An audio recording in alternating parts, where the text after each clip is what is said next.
하나님의 말씀 아모스서 7장 10절부터 17절 말씀이에요. 이 본문을 가지고요, 시선이 머물 곳이라는 이런 제목으로 하나님의 말씀을 나누고자 해요. 먼저 우리 재미있는 실험 영상을 잠깐 한번 보고요, 이 시간 말씀을 또 듣도록 할게요. 실험이 시작됩니다. 방에 들어온 동환 씨는 아무것도 모른 채 출제자가 시키는 대로 마지막 7번째 의자에 앉습니다. 네, 반갑습니다. 자, 여기 A, B, C 세 선이 있고요. X선이 있죠? X선하고 똑같다고 생각되는 것을 저한테 말씀해 주시면 되는 거예요. 네, 간단하죠? 네, 이건 뭐 너무 쉬운가요? 피식 웃는군요. 그런데 정답은 A입니다. A, 다음. 정답은 A입니다. 다음. 정답은 A. 이런, 정답이 A라뇨? 혹시 잘못 본 건 아닐까요? 정말 이상합니다. 정답은 A입니다. 정답은 A입니다. 이제 마지막 동환 씨가 답할 차례. 정답은 B입니다. B. 다행히 첫 번째는 제대로 답했군요. 갑자기 다음 문제를 뚫어져라 쳐다보는 동환 씨. 예, 한번 보시죠. 정답은 B입니다. B. 예. 다음. 정답은 B입니다. B. 이번에도 틀린 답을 말하는 사람들. 이상한지 자꾸 동원 씨가 옆 사람들을 흘깃 쳐다봅니다.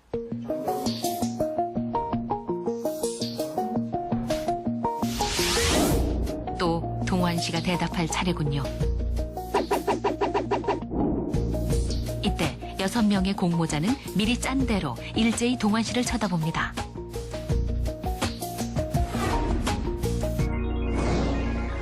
과연 동환 씨는 이 압박을 이겨내고 정답을 말할 수 있을까요? 정답은 B입니다. 정답은 B입니다. B. 틀렸습니다. 네. 다음 문제. 동환 씨는 정답이 C라는 것을 알고 있었습니다. 하지만 주변에 휩쓸려 6명과 똑같이 대답하고 맙니다. 이미 여러분들이 봤을 수도 있는 영상인데요, 이 영상을 통해서 우리가 하나 알게 되는 게 있죠. 뻔하게 정답이 무엇인지 알고 있는 상황인데 다른 사람들이 모두 그것이 정답이 아니라고 말하는 상황에서는 그것이 정답이라고 이야기하기가 쉽다, 어렵다? 어렵다는 거예요. 맞아요. 다른 사람들의 시선이 있기 때문에 내가 아는 답은 저게 분명히 정답인데 다른 모든 사람들이 그것이 정답이 아니라고 여기고 있고 오답을 정답으로 인정하고 있는 분위기 속에서, 또한 그들의 시선을 한 몸에 받고 있는 상황에서 내가 아는 그 정답을 정답이라고 이야기한다는 것이 결코 쉽지가 않다는 거죠. 이 영상을 보면서 이런 생각 여러분들 했는지 모르겠어요. 저 실험에 참가했던 저 남자는 아마 줏대 없는 사람이었을 것 같다. 그러니까 저렇게 분위기 타서 거기서 자기 소신껏 얘기하지 못하고 그랬겠지. 다른 사람들이라면 자기가 아는 답을 얘기했을 수도 있지 않겠어? 그런데요, 지금 영상에는 나오지 않았지만 10명의 이제 실험 참가자들이 무려 7명이나 똑같은 반응을 보였다고요. 3명만이 자기 소신껏 대답을 했고요. 나머지 7명은 똑같이 오답을 정답이라고 계속 이야기하는 오류를 범했다는 거죠. 여기서 한번 이런 질문을 던져보고자 해요, 여러분. 이렇게 많은 사람들의 시선을 받고 있는 상황에서 정답을 정답이라고 이야기한다는 게 어렵다는 거 우리가 지금 봤는데, 오늘날 이 세상을 살아가는 데 있어서 하나님을 믿는 기독교인이라는 내가 갖고 있는 이 신앙, 이것에 대해서 나는 다른 사람들의 시선을 아랑곳하지 않고 이 신앙을 정답이라고 이야기할 수가 있는가? 많은 사람들의 시선이 내게 집중되는 그 상황에서 나의 믿음이 연약해지거나 흔들리게 되는 어떤 그런 상황을 우리가 맞이할 때는 없는가 하는 거예요. 여러분께 한번 질문을 던져볼까요? 그러니까 목사님이 던지는 질문에 여러분들이 맞으면 아멘으로 크게 화답을 하시고요, 아니면 아무 말도 하지 마세요. 자, 여러분들은요 정말 이 세상을 만드신 분이 하나님이시라는 그 사실을 믿어요? 그런가 하면요, 이 우주가 생겨난 것이 어떤 대폭발로 인해서 처음 시작이 됐고, 그런가 하면 단세포 생물을 시작으로 자꾸 진화가 이루어져서 많은 생물들이 오늘날 이렇게 만들어져서 살고 있다. 이것이 거짓이라는 사실도 믿어요? 그런가 하면 눈에 보이지 않는 천국과 지옥이 있다는 사실도 믿어요? 그런가 하면 천국으로 인도하는 길이 예수님 한 분밖에 없다는 이 사실도 믿습니까? 맞아요, 여러분. 지금 여러분들이 확신 있게 아멘으로 화답한 것처럼 이거는 정말로 정확한 진리임에 틀림없어요. 그런데 우리가 처한 현실에 대해 안타까움이 뭔가 하니까요, 이것이 분명히 진리인데 오늘날 우리가 이것을 고백하면서 살아가야 될 이 세상은요, 우리의 홈그라운드가 아니라는 거예요. 홈그라운드가 아니라 원정이 되면 어떻게 되죠? 힘들어요. 아무래도 관중들의 야유가 있고 응원도 제대로 없기 때문이죠. 우리가 뭔가 해보려고 하면 막 야유하고 손가락질하고 이러는 상황이 바로 원정 경기라는 거예요. 마찬가지예요. 오늘날 우리가 살아가는 이 세상이 우리의 홈그라운드가 아니기 때문에 우리는 이 땅 가운데서 우리의 소신껏 우리의 신앙을 고백하고 그것대로 살아간다고 할 때 많은 사람들의 시선, 그로 말미암은 압박을 경험할 수밖에 없다는 거예요. 많은 세상 사람들에게 우리의 모습은요, 융통성 없는 사람으로 비춰질 수도 있고요, 비상식적이고 비과학적인 사람으로 비춰질 수도 있어요. 그런가 하면 어떤 한 종교에 지나치게 심취한 뭔가 정상적이지 않은 그런 사람으로 여겨질 수가 있다는 거죠. 그리고 정말 더 안타까운 것은 무엇인가 하니까 세상의 그러한 시선 앞에서요, 우리의 믿음이 흔들릴 가능성이 우리에게 다분히 있다는 거예요. 여러분, 사람은요, 일반적으로 다른 사람의 시선을 의식하고 살아요? 의식 안 하고 살아요? 의식하고 살죠. 그렇잖아요. 그렇기 때문에 여러분들 여기 올 때 이쁘게 꾸미고 왔잖아요. 남자친구도 멋지게 옷 뭐 입고 가지 이런 생각하고 왔을 거예요. 그렇지 않으면 앞머리도 안 말고 왔을 거예요. 아무튼 우리는요 우리는 다른 사람들의 시선을 의식하고 살아가는 존재들이에요. 만약 의식하지 않고 살아간다면 그 사람은 정말 정상적인 사람이 아니라고 볼 수 있겠죠. 그런데 이렇게 다른 사람의 시선을 의식하고 살아가는 우리에게 어려움이 있다고 했죠. 그것이 바로 우리가 상식적으로 받아들이고 있는 믿음의 요소들이 이 세상 가운데서는 상식이 아니라는 거예요. 그리고 우리의 믿음의 고백이 이 세상에서는 또 대세가 아니라는 거죠. 상식적으로 통용이 되지 않기 때문에 이것은 대세이지도 않은 거예요. 자, 예를 한번 들어볼까요? 여러분들 학교 가서 밥 먹죠. 자, 밥 먹을 때 기도해요, 여러분? 이거 자신있게 대답 안 나와요. 기도해요, 여러분? 기도를 해요, 일반적으로. 근데 안 하는 친구들도 있다고 지금 이야기를 했죠. 우리가 알고 믿고 하는 대로 우리가 학교 생활을 한다면 밥 먹기 전에 씻기도 반드시 하는 게 하나님 앞에 바른 거겠죠. 이것은 그런데 세상 사람들에게 있어서는 결코 상식적이지 않아요. 그렇기 때문에 집에서는, 교회에서는 밥 먹기 전에 기도를 자연스럽게 할지 모르나 세상에 나가서는 이것을 대단히 불편하게 여기게 된다는 거죠. 만약에 많은 친구들이 기도를 안 하는 것이 상식적이라고 받아들여지는 그런 분위기에서 내가 밥 먹기 전에 기도한다? 그러면 모든 친구들의 시선을 나는 한 몸에 받을 수밖에 없을 거예요. 그리고 그 시선 받는 것 자체를 우리는 대단히 불편하게 생각을 하죠. 그리고 이것은 사람들의 일반적인 반응이기도 해요. 그런데요, 명심할 게 있어요. 우리의 신앙을 세상 가운데서 고백하고 드러내는 것이 불편한 만큼, 힘든 만큼 우리의 신앙 자체가 이 세상 앞에 드러내 보이기에 너무나도 힘이 없고 연약하다는 사실을 보여주고 있다는 사실이에요. 여러분, 교회에서는 여러분들이 기도도 해요. 찬양도 해요. 그런데 학교에서 여러분들의 모습은 어때요? 지금 식기도도 하니 많이 이런 상황인데 학교에서 뭐 찬양이라도 듣겠어요, 여러분들이? 찬양이라도 부르겠어요? 거의 가능성이 없을 거라고 생각이 들어요, 이런 분위기에서는.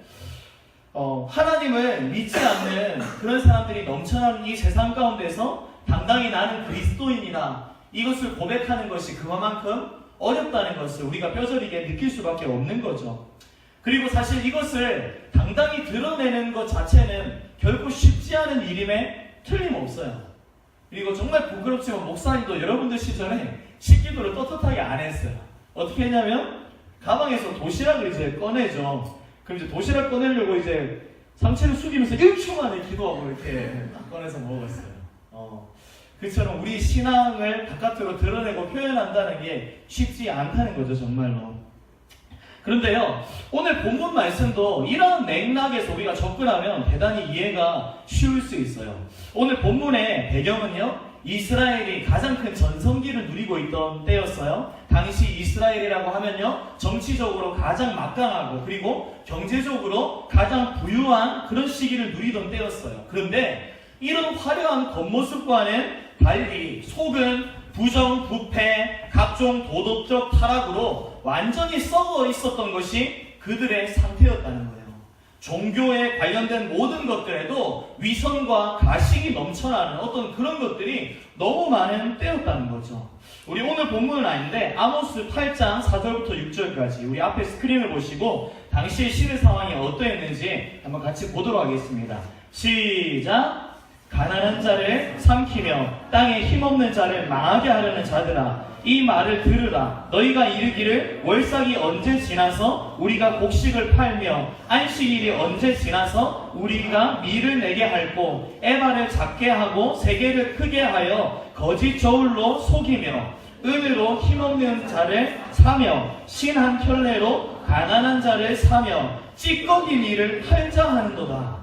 아멘. 무슨 말인가 하니까요, 가난한 사람들을 집어삼키려고 하고 힘없는 사람들을 망하게 하려고 하는 것이 그들이 갖고 있는 일반적인 마음 상태였다는 거예요. 그들이 또 뭐라고 해요? 월삭이 지나서, 그러니까 달의 초하루날이 지나서 이제 곡식을 팔 때가 있는 거죠. 그런데 그때 어떻게 팔려고 그래요? 지금 보면 에바를 작게 하고 세계를 크게 하여, 이거는 당시 이제 무게나 양을 재는 어떤 그런 단위인데요. 무슨 말인가 하니까 크게 거짓으로 부풀려서 그 양이 아닌데도 그 양인 것처럼 판다는 거죠. 다시 말해서 사기로 장사를 한다는 거예요. 거짓 저울로 속이고 은으로 힘 없는 자를 사고 신 한 켤레로 가난한 자를 사고 찌꺼기 밀을 팔자는 거다. 팔아서는 안 되는 쓰레기 같은 음식을 팔아서 이득을 취하려고 하는 어떤 그런 것이 넘쳐났다는 거죠. 이처럼 이런 모습들, 부도덕한 모습들로 찌들어 있었던 것이 당시 이스라엘의 상태였던 거예요. 그런데요, 더 안타까운 것은 뭔가 하니까 이런 부정부패, 부도덕에 빠져서 살아가고 있는 그들인데 하나님 앞에서 마음을 힘들어한다거나 양심의 가책을 느끼면서 그렇게 그들이 살았는가? 그렇지 않았다는 거예요.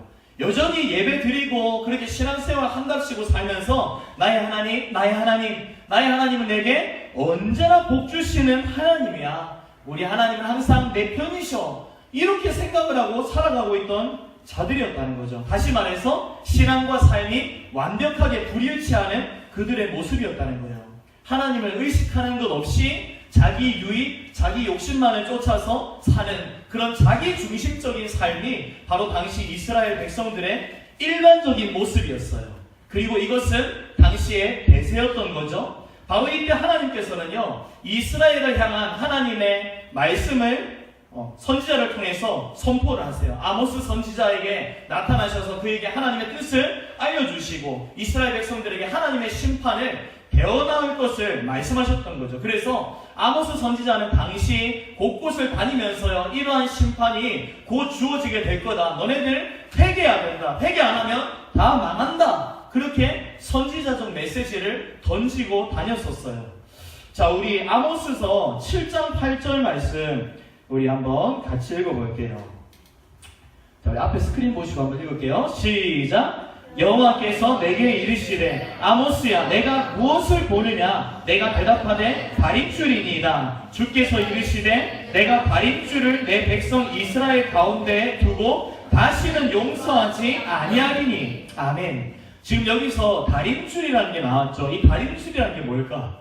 뭐 이렇게 다림줄이라고 하니까 뭐 이렇게 다릴 때 쓰는 건가? 뭐 이런 생각이 쉽게 들는지도 모르겠는데 이것은 어떤 도구인가니까요, 성벽을 쌓을 때 쓰는 도구였어요. 성벽을 쌓고 그 성벽 이제 꼭대기에서 그 이제 줄 끝에 무거운 납덩어리 같은 거를 이제 고정시켜 놓고 그 끈으로 이렇게 묶어 놓은 채로 그 끈을 이제 밑으로 떨어뜨린 거죠. 그러면 무거운 납덩이가 있기 때문에 끈이 어떻게 되겠어요? 구부러져 있겠어요? 아니면 팽팽하게 돼 있겠어요? 팽팽하게 돼 있겠죠. 그래서 위에서부터 그 끈을 떨어뜨려서 그 끈을 기준으로 성벽을 재보고 했던 거예요. 다시 말해서 성벽의 기울기가 삐뚤어지지 않았는가 검사할 때 쓰는 어떤 그런 도구였다는 거죠. 뭐 직각자 같은 그런 역할을 했다, 그렇게 보일 수 있을 것 같아요. 그런데 이 하나님께서 아모스 선지자에게 이 다림줄 환상을 보여주시면서 뭐라고 말씀하셨는가 하니까, 이 다림줄을 내 백성 이스라엘 가운데 두겠다, 그리고 용서하지 않겠다. 다시 말해서 하나님의 기준 그대로 절대 봐주는 것 없이 그들 가운데 잣대를 들이미시고 그것대로 그들을 벌하시겠다는 거예요. 그들이 지금 뻔뻔한 죄를 지으면서 살아가고 있는데 그들의 죄 한치의 오차 없이 내가 낱낱이 심판하겠다. 그 말씀을 지금 하나님이 하셨던 거예요. 얼마나 하나님의 엄한 경고예요. 그죠? 하나님께서 우리가 저지른 죄악대로 모조리 다 계수하시고 그것대로 갚으신다면 우리가 얼마나 두려워요. 그렇잖아요. 우리, 그죠? 다른 사람들이 알지 못하는 잘못된 것, 악들이 얼마나 많아요, 우리 안에. 그런데 하나님께서 이것대로 절대적인 하나님의 기준을 들이미시겠다? 우리는 너무나 두려울 수밖에 없어요. 자, 그러면요, 그런 상황에서 이 아모스 선지자의 이러한 메시지가 선포되었을 때 듣고 어떻게 하면 사는 거예요? 듣고 어떻게 해야 돼요?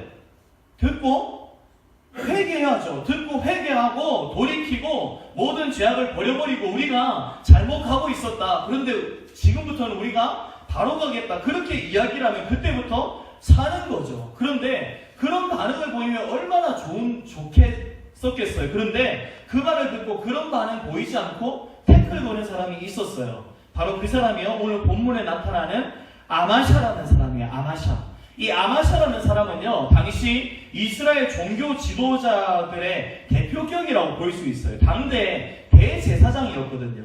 오늘말로 이야기를 하자면 이제 목사님들 중에서 아주 높은 목사님, 뭔가 이렇게 영향력이 큰 목사님이라고 볼 수 있겠죠. 뭐 이렇게 한국 기독교 총연합회 회장 목사님 뭐 이런 거라고 비유를 드릴 수가 있을 것 같아요. 그런데 이 사람이 아모스가 그렇게 이야기를 하는 것에 대해서 태클을 거는데 어떻게 태클을 걸었을까?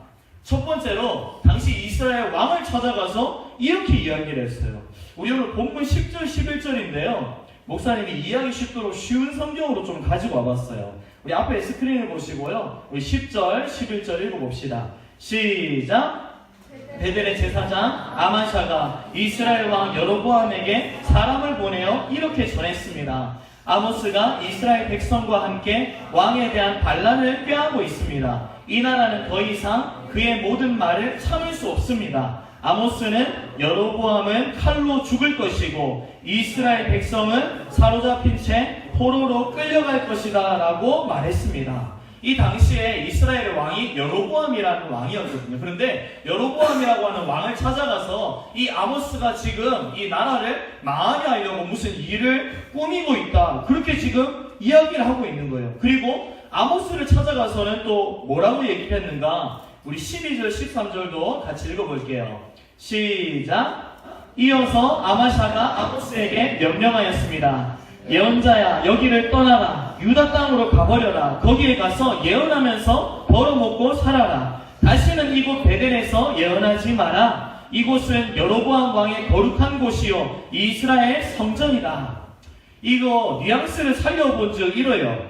야이 이런 삼류 점쟁이 새끼야, 뭐 이런 거 어디서 굴러먹던 놈인지 모르겠지만 너네 동네 가서 점치고 거기 가서 밥 빌어 먹어라, 이렇게 이야기를 한 거예요. 너 여기가 어디라고 와서 그렇게 헛소리를 하고 있느냐, 빨리 꺼져라. 지금 그렇게 이야기를 했던 거예요. 여러분, 그런데요, 정말 오늘날 우리가 살아가는 이 세상에서도요, 이런 아마샤 같은 사람들이 정말로 있다는 걸 우리가 알아야 돼요. 다시 말해서 믿음 생활을 하고 있는, 똑같은 신앙인이라고 불리는데 믿음 따로 신앙 따로 놀고 있는 그런 사람들이 있다는 거죠. 그래서 그런 사람들 보고 마음에 상처받고 기독교 신앙에 실망하고 교회를 떠나는 믿음이 연약한 사람들도 있거든요. 오늘날에도 그런 어른들이 안타깝지만 있어요. 그런 사람들 때문에 여러분들도 때로 상처받을 때도 있죠. 그런데 그것은 결코 정상적인 것이 아님을 여러분들이 알아야 되고, 하나님께 문제가 있어서 그런 것이 아니라 그 사람 자체에만 문제가 있기 때문에 발생한 것임을 여러분들이 오해하지 말아야 돼요. 그런데요, 이런 아마샤와 같은 사람, 우리 주변에도 있을 뿐만 아니라 정말로 아이러니하게도요, 이런 아마샤는 우리 안에도 있다는 거예요. 무슨 말인가 하니까, 하나님의 말씀이 내 안에 선포되고 있어. 그런데 내 안에서 이 말씀을 거부하는 거죠. 이 말씀을 자꾸만 밀어내는 거예요. 우리 주변의 다른 아마샤들은 우리가 하나님의 말씀대로 이야기하고 선택하려고 하면 이렇게 이야기할 거예요. 야, 너만 예수 믿냐? 나도 믿어. 그러니까 너만 유별 떨지 마라. 이렇게 이야기를 하겠죠? 우리 내면에 있는 아마샤는 어떻게 얘기할까요? 야, 그냥 적당히 해. 야, 그 정도가 죄야? 요즘 세상에 그게 죄라고? 그런 거는 신경 안 써도 돼. 나대지 말고 좀 튀지 좀 마. 좀 묻어가. 이런 이야기를 한다는 거예요. 사랑하는 여러분, 우리가요, 하나님의 말씀을 듣고 그대로 실천하려고 할 때 우리의 의지를 꺾어버리려고 하는 반대되는 벽에 우리는 분명히 부딪히고 있어요. 그리고 이런 아마샤의 반대가 있을 때 우리는요, 위축당하기가 쉬워요. 그런데요, 이런 반대의 벽 앞에서 아모스 선지자는 위축되지 않았다는 거예요. 그가 담대히 하나님의 말씀을 증거했는데요. 우리 함께 15절과 17절 같이 읽어보겠습니다. 앞에 스크린을 보시고요, 함께 읽겠습니다. 시작! 그러나 여호와께서 양떼를 치던 나를 불러내셔서 가서 내 백성 이스라엘에게 예언하여라 라고 말씀하셨다. 너의 말 때문에 여호와께서 이렇게 말씀하셨다. 아내는 성에서 창녀가 될 것이며 내 아들과 딸들은 칼로 죽을 것이다. 다른 사람들이 내 땅을 빼앗아 나무로 가질 것이며 너는 낯선 땅에서 죽을 것이다. 이스라엘 백성은 틀림없이 그 땅에서 쫓겨나 포로로 끌려갈 것이다. 하나님께서 말씀해 주신 그대로 거침없이 전했다는 거죠. 사실 당대에 종교 지도자, 가장 큰 권한, 권력을 갖고 있는 대제사장이 내리까는 이야기를 했을 때 그것을 듣고 있는 사람은요, 위축당할 수밖에 없어요. 그것이 정상적인 반응이겠죠. 그런데 아모스는 그런 반응을 보이지 않았다는 거예요. 아마샤의 권위적인 어떤 그 명령 자체에 굴복당하지 않고요, 너 하나님 말씀 똑바로 들어. 너 하나님 말씀 그렇게 안 듣다가 완전히 망해버린다. 그렇게 이야기를 했다는 거예요. 선포를 했다는 거예요. 사랑하는 여러분, 오늘은 우리는요, 이 세상을 살아가면서요, 하나님의 말씀을 있는 그대로 선포해야만 되는 책임을 갖고 있는 존재들이에요. 이 말씀 있는 그대로를요, 이 하나님의 말씀을 들어야 돼 많은 세상 사람들에게도 이야기를 해주어야 되겠고요, 뿐만 아니라 우리 안에 존재하고 있는 나 자신 속에 있는 아마샤에게도 이야기를 해주어야만 한다는 거예요. 예전에요, 서울 지하철 6호선 안암역에서 이런 사고가 있었어요. 한 어린애가 이제 스크린도어가 설치되기 전이었죠. 좀 시간이 된 사건인데, 애가 이렇게 좀 까불다가 지하철 선로 밑으로 이제 떨어진 게 된 거예요, 어린애가. 그런데 때마침 저기서 지하철이 들어오고 있는 거예요. 빵빵 거리면서 이제, 그죠? 안내 음성도 나오고 이제 들어오려고 하는데, 사실 그 시간 모든 것들을 따져봤을 때 충분히 내려가서 그 아이를 건질 수도 있을 법한, 충분히 그럴 가능성이 다분한 어떤 그런 상황이었어요. 그런데 그런 상황에서 많은 사람들이 큰일 났다고 누구 할 것 없이 다 뛰어 들어갔을까? 아니면 어떡하지 하면서 가만히 있었을까? 어떡하지 하면서 가만히 있었어요. 그러니까 다들 빨리 들어가야 된다, 쟤를 구해야 된다는 것은 아는데 감히 뛰어들지는 못하는 거예요. 그리고 다른 사람 들어가지 않을까 눈치 보고 있는 거죠. 그런데요, 그때 한 청년이요, 냅다 거기 뛰어 들어가서 그 아이를 구출해 냈어요. 그런 일이 있었어요, 실제로. 그 청년의 행동에 대해서 이제 전문가들은 이런 이야기를 했었어요, 그 당시에. 그 청년이 그런 행동을 할 수 있었던 이유는 그 청년의 눈에 다른 어떤 것은 보이지 않고 그 아이만 보였기 때문일 것이다. 그렇게 이야기를 했어요. 그런데 실제로 그 청년도 뭐라고 이야기를 했는가 하니까 내가 그 아이를 구할 수 있었던 이유는 무엇이었는가 하니까 그 순간에 다른 소리는 하나도 안 들렸다는 거예요. 그냥 그 아이 하나밖에 보이지 않았고 그 아이를 무조건 구해야 된다는 그 생각밖에 자기에게 없어서 그냥 냅다 뛰어들어가서 그 아이를 구할 수가 있었다는 거죠. 다시 말해서요, 모든 것이 그 아이를 구하는 것에 꽂혀 있었기 때문에 다른 어떤 것에 방해받지 않고 그 아이를 구했다는 거예요. 여러분 마찬가지예요. 이 세상을 살아가면서요, 우리의 시선이 하나님께 완전히 꽂혀 있지 않으면요, 우리는 세상 사람들의 시선을 두려워할 수밖에 없어요. 우리는 세상 사람들의 시선에 가로막혀서요, 그 시선들이 우리에게 압박하는 대로, 얘기하는 대로 선택하면서 살아갈 수밖에 없는 존재들이라는 거예요. 그리고 우리를 지켜보고 있는 세상 많은 사람들의 시선은요, 거의 다가 아마샤의 시선이에요. 왜냐하면 그들 대부분이 하나님 없이 살아가는 존재들이기 때문이죠. 오늘 본문의 아모스는요, 베델의 대제사장 아마샤 앞에서 조금도 위축당하지 않고 너는 하나님의 말씀을 들어라 당당히 외쳤어요. 어떻게 그렇게 할 수 있었을까요? 바로 아모스는요, 그 시선이 하나님께만 고정된 자였기 때문이라는 거예요. 주위 사람이 자기에게 뭐라고 한들, 아무리 높은 사람이 자기에게 뭐라고 나무란들 그거 신경 쓰지 않고 말씀대로 행하고 그것대로 살아가는 게 옳은 일이다. 거기에 모든 초점이 맞춰져 있었다는 거죠.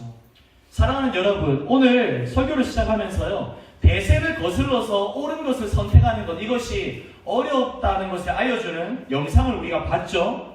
사람들 눈치 안 보고요, 옳은 일에 뛰어드는 것, 이것은 정말 쉬운 일이 분명 아니에요. 지하철 선로에 아이 빠져 있는데 다들 눈치만 보고 발 동동 구르는 상황에서, 그런 사람들이 넘쳐나는 그런 틈바구니에서 한 청년이 거기 뛰어들었다? 이것은 대단히 쉽지 않은 거였어요. 그렇지만 이것이 이루어졌죠. 왜? 그 아이한테 모든 것이 꽂혀 있었기 때문에. 그렇기 때문에 다른 사람들의 시선에 가로막히는 것이 없었어요. 마찬가지예요, 여러분. 오늘날 우리는요, 이 세상을 살아가면서 아마샤와 같은 사람들의 틈바구니 가운데서 살아가고 있어요. 왜냐하면 앞서 이야기했던 것처럼 이 세상은 우리의 홈그라운드가 아니기 때문에 그래요. 그리고 정말 아이러니한 사실은요, 그러한 아마샤가 외부에만 존재하는 게 아니라 내 안에도 존재하고 있다는 거죠. 이런 상황에서 모든 아마샤의 시선을 우리가 이겨낼 수 있는 방법은 무엇일까요? 바로 그것은요, 아모스가 그러했던 것처럼 우리의 시선이 하나님께 꽂혀 있는 거예요. 그것 말고는 답이 없어요. 하나님께 꽂혀 있다는 것, 이것은 달리 풀자면 뭘까요? 하나님의 말씀을 주시하고 있다는 거예요. 하나님의 말씀이 우리의 마음을 사로잡고 있다는 거예요. 그럴 때 우리는 정말로 무언가를 할 수 있어요, 여러분. 나 혼자 행복하자고 하는 신앙생활, 나를 위한, 내 만족을 위한 신앙생활, 이것을 뛰어넘어서요, 정말 이 세상에서 예수님 말씀하신 대로 빛이 되고 소금이 되는 그런 영향력을 발휘할 수가 있다는 거죠. 그러한 여러분들이 될 때예요, 여러분들은 친구들을 바꾸어 나갈 수 있어요. 그리고 여러분들이 속한 반 분위기를 바꾸어 나갈 수 있어요. 그리고 그런 상태로 여러분들이 잘 자라게 되면 여러분들은 분명히 이 나라, 이 민족을 바꾸는 하나님의 사람이 될 거예요. 사랑하는 여러분, 소원하기는요, 어떤 환경 속에서도 하나님께, 그리고 하나님의 말씀 가운데 시선을 두고, 그래서 하나님을 어떠한 때라도 잊어버리지 않고 예수 그리스도의 온전한 제자로서 다른 것들을 행하면서 살아가는 진정한 기독교인들 다 되시길 주님의 이름으로 축원합니다. 우리 같이 찬양하겠습니다. 우리 시선이라는 찬양이에요. 우리 찬양의 가사를 하나하나 함께 고백하면서요, 오늘 들은 말씀을 생각하며 우리의 시선이 어디 있어야 하겠는지 그런 결단으로 하나님 앞에 나아갔으면 좋겠어요.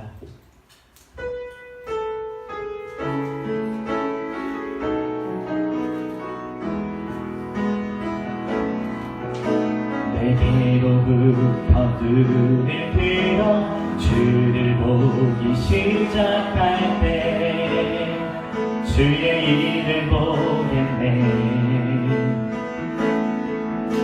내 작은 마음 돌이키사 하늘의 꿈꾸게 하네. 주님을 볼 때 모든 시선을 주님께 드리고 살아계신 하나님을 느낄 때 내 삶은 주의 역사가 되고 하나님이 일하기 시작하네. 우리 다시 한 번 더 찬양합시다. 내게로부터 눈을 들어 주를 보기 시작할 때 내게로부터 눈을 들어 주를 보기 시작할 때 주의 일을 보겠네. 내 작은 마음 돌이키사 하늘에 꿈꾸게 하네. 주님을 볼 때 모든 시선을 주님께 드리고 살아계신 하나님을 느낄 때 내 삶은 주의 역사가 되고 하나님이 일하기 시작하네. 아멘. 성령이 나를 변화시켜 모든 두려움 사라질 때 성령이 나를 변화시켜 모든 두려움 사라질 때 주의 일을 보겠네. 황폐한 땅 한가운데서 황폐한 땅 한가운데서 주님만을 알게 되니 주님을 볼 때 모든 시선을 주님께 드리고 전능하신 하나님을 느낄 때 세상은 주의 나라가 되고 하나님이 일하기 시작 모든 시선을 주님께 드리고 살아계신 하나님을 느낄 때 살아계신 하나님을 느낄 때 내 삶은 주의 역사가 되고 아멘. 하나님이 일하기 시작 모든 시선을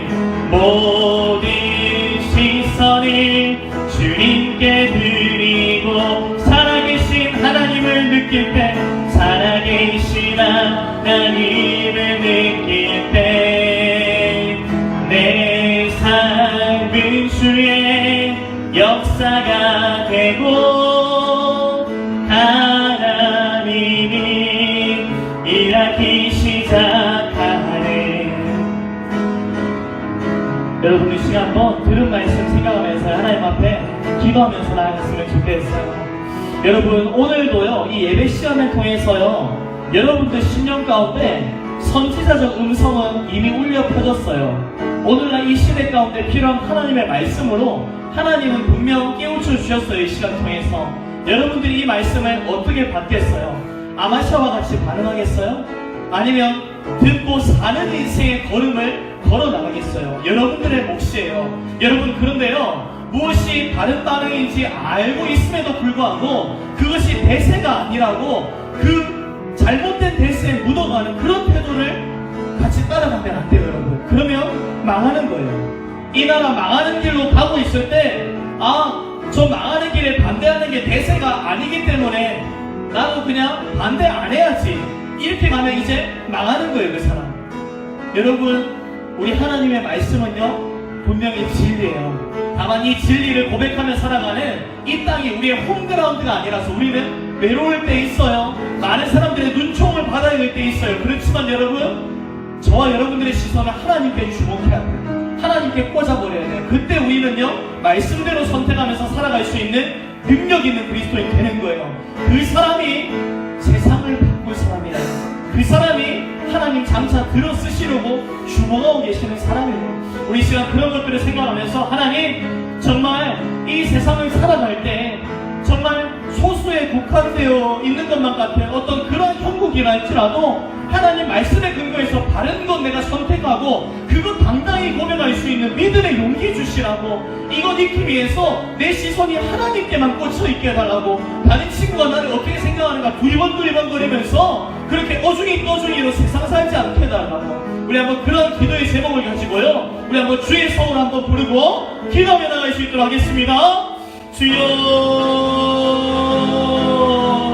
오 하나님 아버지, 온갖 하나님의 진리에서 떠나 많은 것들이 이 세상에 들끓고 있으며 그 많은 것들이 상식적으로 통용되고 있는 오늘날의 현실임을 우리는 너무나도 많이 느끼면서 살아갑니다. 아버지 하나님, 그런데 그 상식적인 것이 정말 다른 것이 아니라는 것 성경 말씀을 통해서 알고 내가 그 말씀대로 믿노라 고백하고 하나님 내가 이렇게 신앙생활을 하고 있다고 하는데 정작 이 세상 가운데서 우리의 모습은 어떠한지요? 하나님 가까운 자리에서 이 교회 예배당을 떠나서 집안에서 학교에서 친구들의 틈바구니 가운데서 우리의 모습은 어떠한지요? 주여, 우리를 불쌍히 여겨 주옵소서. 믿음의 선택을 할 수 있도록 우리를 도와주시옵소서. 하나님 아버지, 시계의 풍파가 우리 아이들을 집어삼키려고 합니다. 하나님, 신앙 따고 삶 따고 이중적인 신앙인으로서 저들을 다듬어 나가는 악한 마귀 사탄의 작업이 끊임없이 이루어져 나가고 있습니다. 아버지 하나님, 어찌하오니까 참된 믿음의 소유자로 우리가 서야 되겠거늘 주여, 이것을 진짜로 행하면서 살아갈 수 있는 우리가 되게 하여 주옵소서. 하나님, 그 일들이 있기 위하여서 하나님께 올인해야겠습니다. 하나님의 말씀에 우리의 시선이 고정되어지며 하나님의 말씀에 우리의 생각이 사로잡힘을 당하고 우리 마음에 계획하는 모든 것들이 거기에 지배를 당하는 역사 있게 하여 주옵소서. 진리를 따라가는 인생, 진리의 영향력을 받으며 진리로 인하여서 이루어지는 인생은 결코 망하지 않습니다. 우리 하나님 책임져 주시는 인생인 줄로 우리가 믿게 하여 주시고 당당하게 그것들을 선택하며 믿음의 사람들로서 이 땅 가운데 빛이 될 수 있도록 주님 역사하여 주시옵소서. 오 하나님, 그런 마음의 고백으로 늘 이 땅을 살아갈 수 있는 우리 한 친구들 공동체가